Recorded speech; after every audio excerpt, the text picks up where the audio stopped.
for all our viewers, first of all, whoever are wondering, Sir scored 99.95 percentile, and that is how he got to IIM Ahmedabad, if I'm not wrong, 99.95. That is correct, thank you. Right, so for all of those wondering. So why exactly did you choose engineering in the first place? I think like for most of us, AIT was never our dream college, nor I think was it that, we were really into technology and wanted to learn Right. more, though I'm sure it was a case with a lot of, like at least some of us, but not a lot of us. So what was Right. it, that happened with you? And then when was that in AIT you realized that, this is the time I think I don't want, I kind of at least want to switch to an MBA. So that's what we'd like to Right. know. So I think that's a good question, and I might have a longish answer to this. I think Absolutely, got all the time. I think like a lot of people, at least in my year, engineering in itself was never my dream. And I think there was, again, back in my day, and I know it's not very different now, but back in my day, when you're at the juncture around class 10th, you decide what you want to do. And I think the two options I probably had in front of me were engineering and medicine. And that's literally why I took that line and never really thought about it. Wasn't very passionate about it. Although in school I had been quite successful in school academically, but I was always more interested in extracurriculars and so on. So I didn't see myself being an engineer when I grew up, but I still ended up pursuing that for a lack of options given. And I know a lot of people talk about those lanes that they're put in. And then, yeah, so landed up at AIT. I think one very funny story about me, which might be helpful for some people. When I was in 11th and 12th, I was in Hyderabad. So one of the most, I think, high pressure cities in terms of prepping for IIT entrance examinations. So I really don't want to interrupt you here, but I was in Hyderabad in my 11th and 12th. Were you in Chaitanya or Narayana by any chances? So That's I was in Ramaiah. Now that you have the concept yes, of.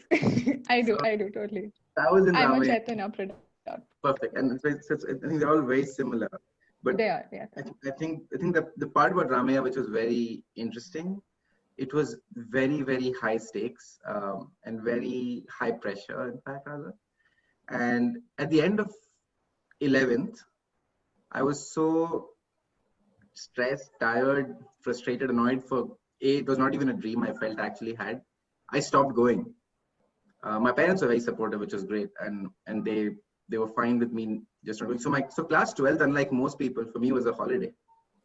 So it was almost like a year off. The beauty of Ramaiah was that you got, and I'm sure it was the same at Chaitanya Narayana, Shweta, for you, which was we had attendance for free. So we didn't really have to worry about going to class and attendance and so on. And all I had to do was go in and take the examinations at the end. So class 12 was a party. And my brother I have an older brother. He was in engineering at that time himself. So and he had a lot of free time. So we had a great time. I actually was able to get myself mentally feel more relaxed through class 12. And in a way, AIT was my safe school. I was still hoping to think of other options based on. So I literally used only class 11th and learning or education from that, plus some things I read in class 12. So that was interesting for me to get into AIT that way. But once I got in there, I think very early on, and I'd chosen computers. I was never very technologically sound, but I really found myself enjoying things which are probably more right-brained than left-brained, things like making websites, and really just tinkering around with your PC. So I chose computers. I think around the beginning of second year, I remember having a conversation with my then girlfriend, now wife, whom we'll probably talk to later, Anshika, and she and I were talking, and I almost left college to go become a journalist. Like crazy stuff like that has happened. But fast forward, I think through college, I just knew that I wasn't going to take a BE and join a standard tech role. Again, I know a lot more companies come to campus now than back in our day, but I knew I wasn't going to be a coder. So I thought, okay, I'm going to go for an MBA instead. There were a couple of good examples in just the year before me of people who had actually been successful going to an MBA right from college.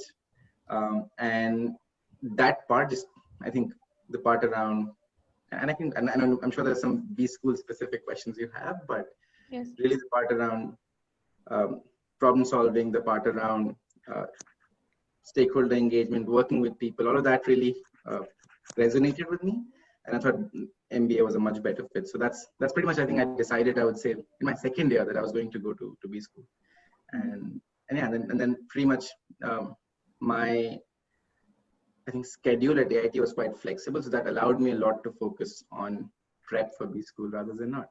When you were at AIT, what exactly, I mean, in terms of preparation, what do you think should a person, who's currently in college do, in order to prepare for B school? Is it just, be a part of all the extracurricular activities, because that kind of molds you to be a better leader? And I think that's what a lot of B schools look for, or at least they write. So, and I'm sure they do look for. So, or is it something else?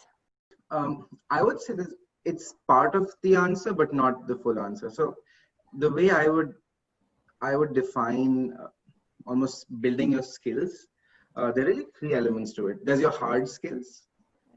There's, or what you might call technical skills, but not in the same way as technical from an AIT perspective, right? So hard technical skills, your soft skills, as well as, I would say, a large part is about having the right story. So I think, and let me talk you each of those three elements.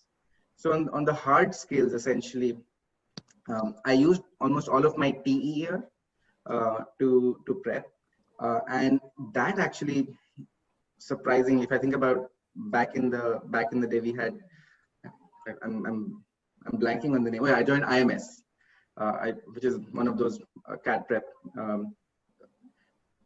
coaching institutes, and I remember really focusing in on the lessons they taught. I think it was really good to go through some of that refresher, which included basic concepts on problem solving, on data interpretation. I always had a soft corner for verbal. As I mentioned, you probably got a more right skill at that back in the day.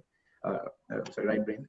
And I think that was very helpful to just get the hard skills part right. And again, in the hard skills part, what's very important is not only knowing things, but being test ready. Right? Because you can be someone who really understands pieces and knows the answer, but unless you are test ready and know how to solve for it in a test, you're not going to be as successful. So that was super useful for me. The softer skills, and I think the overall experience at AIT, and I was very lucky that I had a chance to be involved in almost, I would say, most of the extracurriculars we did that back in the day, and I think that really helped my CV. And I remember on the softer skills part, it comes in handy when you're doing your interviews, because CAT is step one. You can get a certain percentile, which puts you in front of those interviews. I remember in my BE year, I think I had seven interviews within a month and a half, or whatever the time frame was. And those 7 interviews, I remember taking the bus from Pune to Bombay, the big Volvo buses that used to run back then. And really being prepared, it helped to have, obviously helped to have that CV where you could talk about, oh, I've done X in dramatics, Y in debates, Z in whatever, and have the full story, have a, and I'll come to the story part, but having a full view on why your experience fits. The part which was really helpful was the confidence that it gave me, right, from a softer skills perspective, to really put myself in front of those interviewers, which again are professors from the colleges you apply with. So that's if I answer your question, Shweta, the experiences in AIT and things like Akriti or our inter-college fest, I think I mentioned Verve earlier, things like that, they came in really handy on that softer skills development and just having that confidence. But the harder skills were really important to prep. And I remember in my TE and even my BE, there were a lot of times I would pass up on going for a Sunday or a weekend, making a weekend trip to a place nearby with friends, because we had a mock CAT exam on Sunday, right? And I really focusing on getting that right. I think it's all about the number of hours you put in there. The third piece I just mentioned, story, I'll quickly touch that. It's very important to have a very clear story on why you want to do an MBA, right? And I think the reason it's important is think about those interviews. I mentioned those 7 interviews I went, and I met pretty much similar folks in each of those. Everybody I think if I take 100 people in those interviews, out of the 100 people, let's say 50 were actually from IITs slash NITs, and they all come in. They were all looking for a change in direction, but they also had great opportunities and options in front of them at that moment. Out of the remaining 50, maybe let's say 25 would be from an NIT or something else, which more renowned engineering college and so on. The remaining 25 had a few of us like from AIT, a few others from non-engineering colleges and so on as well. So I think there was a mix of people, but everybody had a very similar story. How do you, as an interview panelist, separate the really clear visionaries? And I say visionary in a very loose sense, but I think it's important to have a vision for yourself on why you want to do an MBA. So that helped. Again, I spent a lot of time prepping my story, reading up. There's so many different why MBA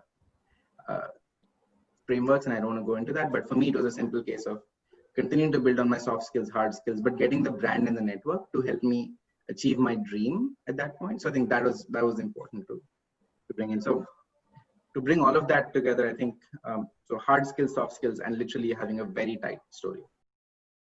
So another question I had is regarding the story. So is just changing, wanting to change your direction, as in from a technical field to just something managerial? Because I think being in fourth year, usually the decision to go to a B school comes somewhere along the third year, where you kind of focus ki, I think कि अभी मुझे B school जाना है, and I think मुझे ये करना है. Is the reason कि मुझे engineering नहीं करनी है? I don't find this interesting enough of a reason or enough of that push ki, okay, I should go and do an MBA. And that's a good thing. And that's why I would say very important to have that clarity on, is it because, okay, I don't want to be an engineer and therefore MBA? Or is the answer, well, actually, I don't think I fit in engineering anyways. What are the other options? Of the other options, the part which makes the most sense is an MBA. And one thing which I want to clear, because I know a lot of people prep and even go into an MBA interview like, MBA करेंगे फिर एकदम तोप बन जाएंगे सीधा, right? And then you forget that in the end it is you plus 2 years with some, like I said, by the way, amazing learning, like really steep learning, especially in the first year, depending on where you are. But the part which is important to get right in the story is, I feel I have certain intrinsic characteristics, right? This is who I am. This is how, and it's almost going deep into saying, what are the kind of skills that I have today? Where do I see myself being able to apply those skills? And if I think I go into a job as an engineer versus, and again, as an MBA, it's a misnomer that MBA करके manager बनेंगे. नहीं, MBA करके शुरू में आप analyst बनोगे, right? So when you're an analyst or depending on which form, I obviously went into consulting where I was, sounds fancy, associate consultant as a name, I was actually an analyst, right? And you really start again at the bottom of the food chain, but you are starting in a place where you have a much quicker trajectory up, right? But also you are able to use and I have probably used the term problem solving so many times, but for me there are 3 elements. There's problem solving, which includes a combination of, give me one second, a combination of thought leadership as well as process leadership. Okay, I'll go back. Sorry, bye. I'll restart that and you guys are editing. So for me, there are really 3 things from an MBA.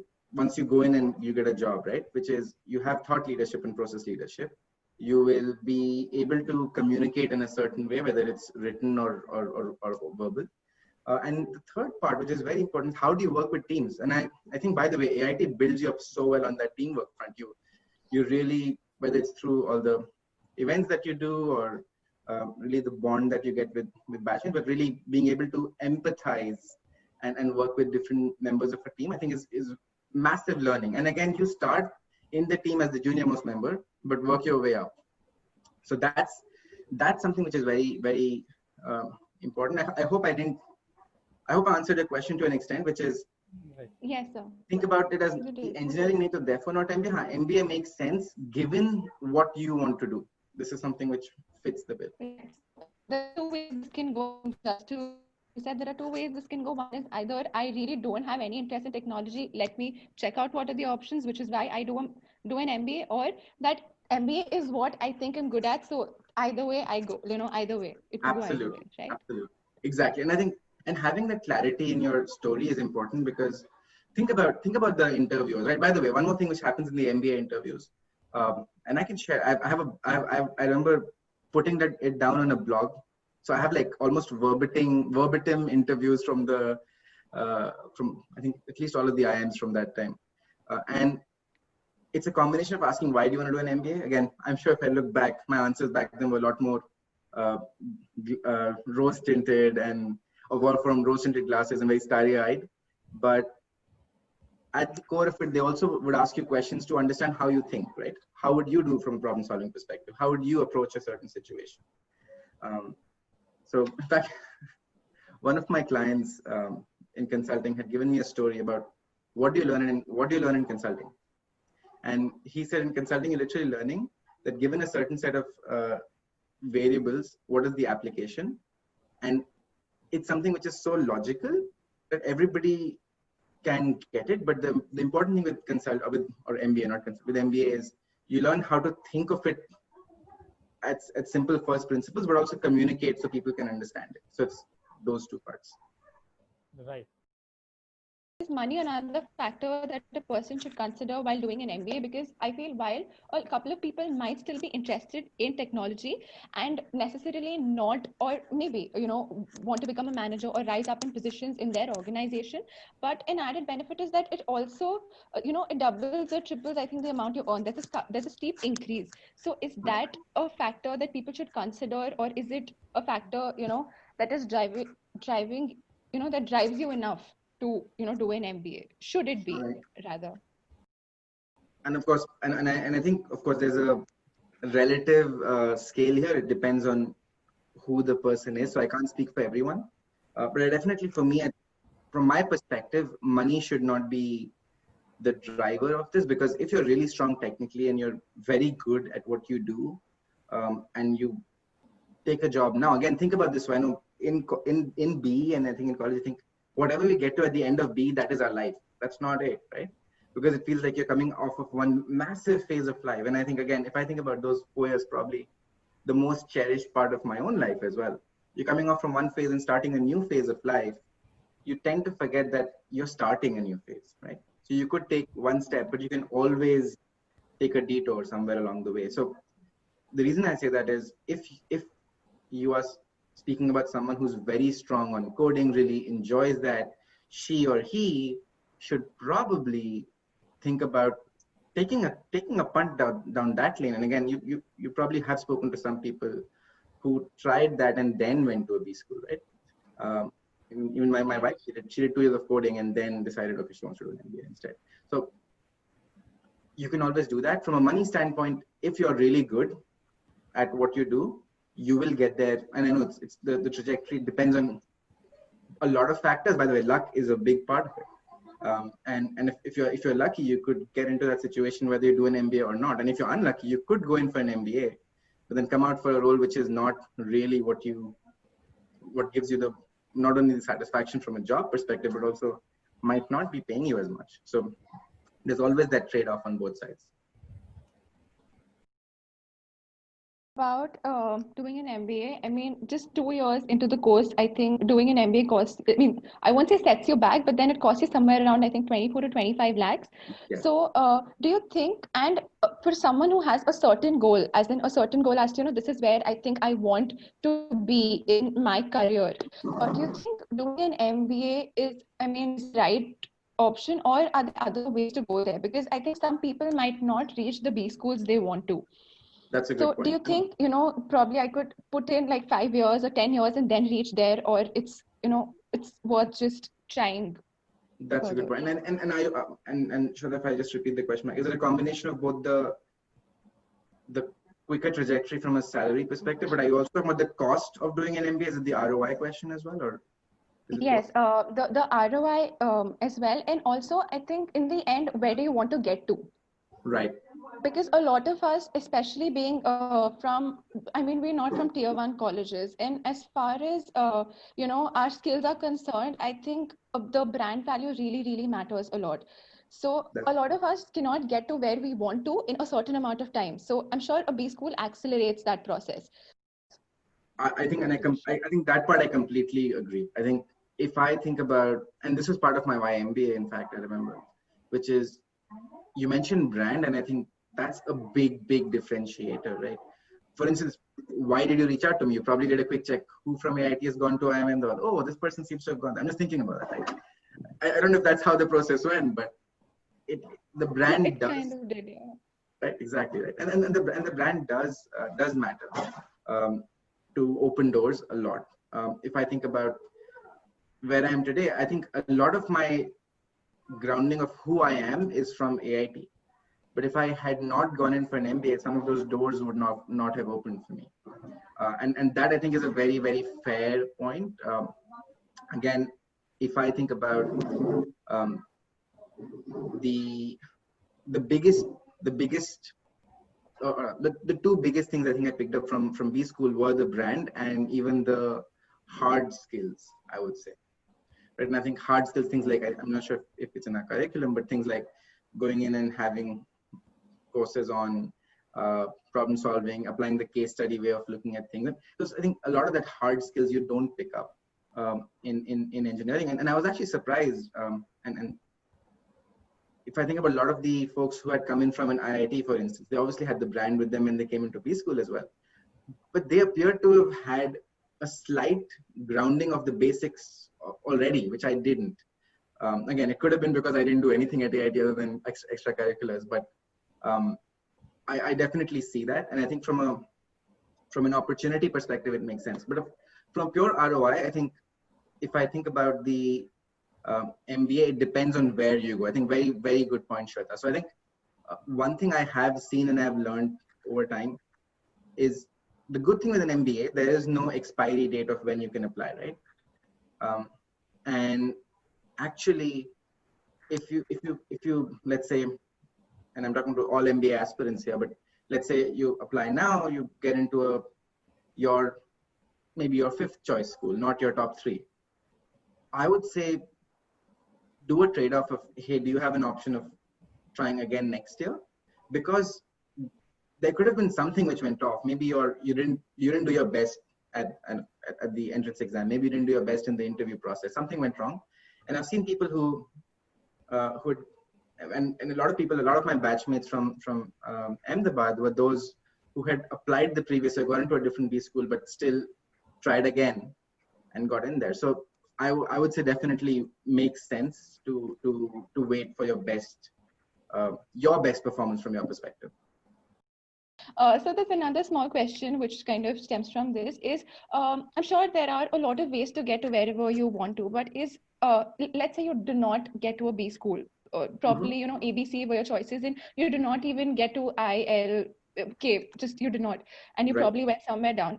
Do you think a person could, continue with their job in, let's say, if not his 5-year plan, in his 10-year plan, still get there? Or is MBA the only option? And that's a very good question. And the answer depends on what job you're in, right? Because now, the reason I say that, I speak to a lot of people, let's say, who are working right now. I'd say, so today I work at LinkedIn or in any other tech company nearby. People who are already in roles where they're on a certain trajectory, I would definitely ask them about the return on investment of how much the MBA costs. Is it worth it? But it depends on where you are. I think that's the main thing I would say. If you are in a like coming out of, by the way, the offer I had coming out of college, I never got a chance to join that. By the way, I got rejected in 3 interviews in BE and AIT, and I think companies rejected me were, I feel like one was HSBC, one was a startup which had come in, and there was one more firm, maybe even Infosys, I'm not sure. The place where I actually got a job offer was Tata Consultancy Services, or TCS, right? And I knew that was not where I was going to go, but let's say I hadn't gone into the school I wanted. If I'd gone into TCS as an engineer, where I would have been out of my depth, trust me. I believe it would have taken me a lot more in terms of years to get where I wanted to look for the jobs which I wanted to now. So that's definitely a trade-off. However, there are people who went from college to say a job like Microsoft, or and again in my depends on what in, and I think brand is again one thing, but which role are you going for those jobs? Let's say like Naman, I heard you said you got Schlumberger. I think Schlum is a great place from what I've heard, because again I've seen that the brand, it just clicks in your head. Okay, I've seen people who come in from this company after 2 years have done a great job at whatever they've come into. So Right. it's important to have that trade-off of where and then decide. Did you prepare for your interviews, or how did you actually prepare for CAT? Did you start in third year and then take a drop and not study for your interviews, or how did it go? So I think, and again, I know that AIT is probably slightly different from when I was. My attendance in third year was very low. My attendance was close to 30%. And I think B was not very different from where you are, Naman, so I won't give that number. But if I think about, so that made a lot of difference. So from a prep perspective, Shweta, I think I literally started, if I think about, so I gave the CAT in 2008, or I took the CAT, whatever the right term is. I think I started preparing at the end of my second year. So around the time when do we still do PLs, prep leads, Yes. before exams? So when PL happened, that was my PL to start prepping for CAT at the end of second year, really. And I think that's when I started doing very, and that was a start, right? And again, when I started, and thanks for giving my looking at my percentile, Shweta. But if I think about the first mock CAT I gave, I got a really poor score. I think from that time, I think I remember I had maybe in the quant section, I got even in the 80s, which was like you would probably look at it and say, okay, this is going to be difficult. And that's why I said the important thing is to prep, to get that test, to be test ready. It's a bit like, and I know cricket is a sport which I think a lot of our viewers will understand, right? When Sachin was at his peak, there used to be a lot of conversations and a lot of interviews where he talked about being match ready, and he would go in and almost imagine himself batting on the same pitch, right? So I think I think it's literally something which I would say ingrained in my own preparation. So similarly for CAT, making sure you treat every mock CAT or every test that you're doing in the same way. You can obviously do tests in your own room at some point, which I used to do as well, and under the same conditions. So that being the test ready part was, I think, very, very important. Second, I think, again, joining something like an IMS, something like a Time, I don't know which other companies which are CAT coaching these days, but that really helped, because not only are you preparing, you're also engaging with other people who have a similar passion. Right. And again, at AIT at that time, a few of my friends had also started preparing. I was probably the more serious in that group, but among the more serious about it. But everybody was, it used to be like a fun plan. We used to take our bikes, go to FC, where the IMS coaching was. Just beside IMS, we had like I think the name of the place was Sai Kokpa. It was like, it had like A coffee place, right? Like a coffee place. There was also like I think if you've seen, FC has those Vadeshwar and all those different South Indian delicacies, but also there was a place where you got, so we used to make a plan out of it. And then, in fact, quite often I had to, it was a good way to almost create a bit of a social element around that prep. So I think that was key. So just literally, if I take it back, so starting off with making sure you're testing, and I think the term testing, of course, I can't stress on it enough. It was probably the biggest difference between getting even a 97, 98 percentile and 99 percentile would be being test ready and just being in those conditions. And second, from a prep perspective, the more you can get time with, make it fun. It's a lot more easy to get. So, and I think the second part of the prep, right? I'm sure that I know your question is about CAT. But the second part of the prep, which also people might underestimate, is the interview prep, right? So because CAT is step one, in fact, the moment you've got your CAT score is probably too late. Depends on when CAT happens. When we did it, I did CAT in 2008 November. Yes, it still is in November. We still usually have it in the, in the second quarter second quarter, I'm saying, in the third week or the fourth week of November. Usually right? And perfect. And you probably get your interview calls in January or January, February. This year people got it in February. Right, exactly. And I think you have, once you know that you're getting interview calls, you probably have a month to prep, maybe 2 months to prep. I would say you should start the day you've gone and given your CAT exam. The next day you should start preparing for interviews. So that I think made a lot of difference as well. Right. So at this point in time, did you also prepare for your BEs? Because usually, the time when you start, it's high time, when you actually have to prep for CAT, which is usually, let's say, June to September, October, November, is also the time when companies visit the college. So did you sit for those companies, or did you just focus on CAT solely?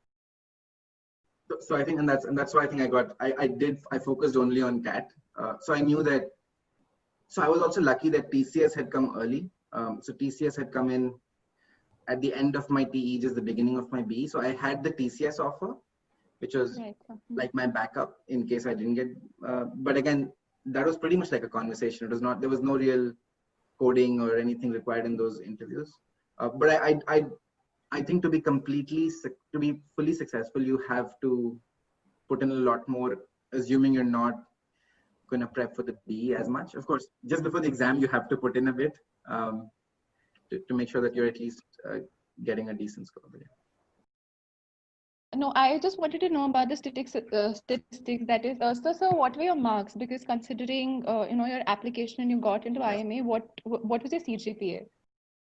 So and we didn't have CGPA and AIT back then. We used to do percentages. CGPA. So I was always 60% something in which I think we used to have like distinction in first class. So I used to be in first class with the exception, and I know it'll be funny because I talked about prepping for CAT and the focus there. Once I knew that I was getting into IIM Ahmedabad, I didn't want to leave anything to chance. So I think for the BE exam, which was the last 3 months after getting, so I really prepped then. So that's the only time in my life that I got a 70% plus at AIT. But otherwise I was always like a 60% something, which I think was very, again, I don't know how this GPA system works because it didn't exist. It was pretty decent. I think I would be in the, in the class of 60, maybe in 15, 20 people would be 60 plus. So usually people believe that people from Pune University, because of the marking scheme and all of the IIMs or entirely, there's a certain percentage of marks allocated to how much you score in your undergrad.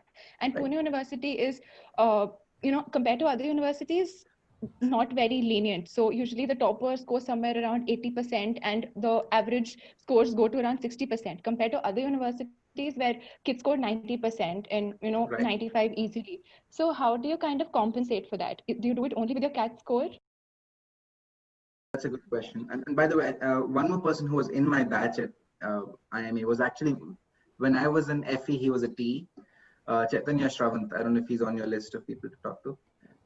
Right now we haven't, but we have talked to Jaswinder Singh. He was 2 years junior to you, I guess. Got it.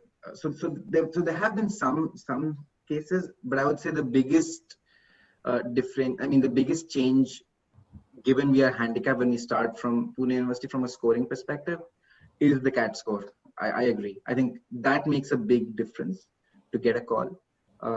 And then, I think that's the best I can think of, because I do know that a lot of people who've done well and have gone into B school were not able to even interview for Ahmedabad simply because of the scoring. Right. I think CAT is a difference maker there.